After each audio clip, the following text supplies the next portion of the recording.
few years ago, I had a holiday in the Greek islands. I love Greece, and very nice it was too. That's the OP, not me. Usually, after a holiday, I would be complaining to airlines or hotels, but this time I had a very unusual experience involving a faulty cigarette lighter and my testicles. So he sends this OP sends an email to Ronson International, the manufacturers of the lighter. Dear customer relations, I recently acquired one of your lighters. To be more precise, I acquired a Ronson Colour Light disposable lighter in navy/white. According to your website, the lighter is dependable and easy to use and comes in 5 vibrant colours. What's more, it conforms to ISO 9994, which is very reassuring. The packaging states that it is child safe approved.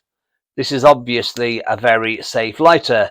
Unfortunately, that last statement is complete and utter bollocks.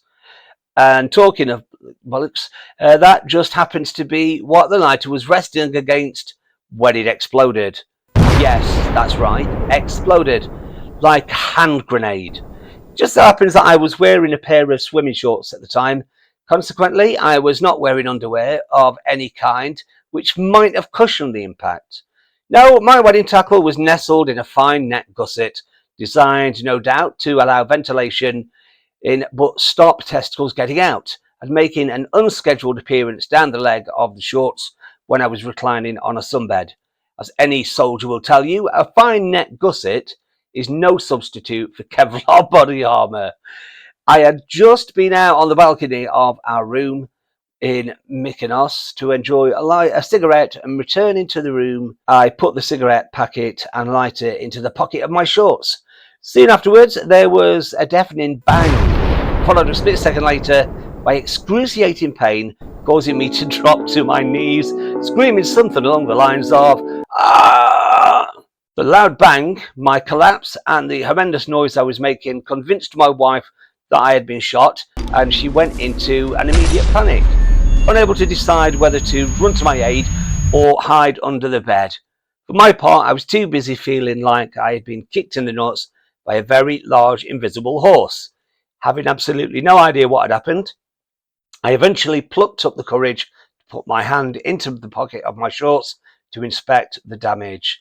There, alongside my throbbing testicle, I discovered the lighter, now in 2 very distinct pieces. At this point, you have probably decided that I am making this up, so to demonstrate that I am in fact telling the truth, I include a photograph of the lighter taken after the explosion, and there it is. It is indeed fortunate that the shrapnel was not sharper. The thought of having a 2-inch piece of plastic embedded in my soft and tender parts still makes my eyes water. Be that as it may, I, and my wife for that matter, have been through a very traumatic experience. The incident didn't do a lot for my holiday sex life either, I can tell you. My right testicle is still throbbing gently as I write this, whether from the lingering effects of the injury or because it knows what I'm writing, I cannot say. I shall probably suffer from bouts of post-traumatic stress disorder. At the very least, you owe me a disposable lighter, preferably one that doesn't belong on the business end of a cruise missile. I hope, though, that you feel that my unique experience is deserving of a gesture of compensation. A couple of World Cup final tickets would be nice. Yours achingly, Anthony. And to their credit, Ronson replied straight away. Dear Anthony, I was amused by your colourful description of events involving our Colour Light lighter. I'm not sure how the girls in our customer service department viewed it. On the serious side, I was concerned to hear of this incident, and I'm anxious to inspect the lighter. I was wondering what they were going to say there when I read it, inspect the lighter to see if I can establish what caused the tank to shatter.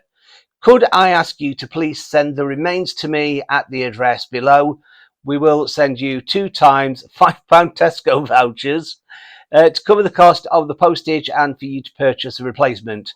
This is a goodwill gesture made without prejudice. If you could shed any further light on events leading to the incident, i.e. if the lighter had been dropped or exposed to direct sunlight, Also, your photo was not clear enough to read the logo and the date stamp on the metal flame guard on the side opposite to that photograph. If you could let me know this information by return, I can start the investigation. I do hope your tackle is sufficiently recovered to enable a resumption of normal activities. Best regards, Brian Wells, Technical Service Manager. So there you go. Great balls of fire.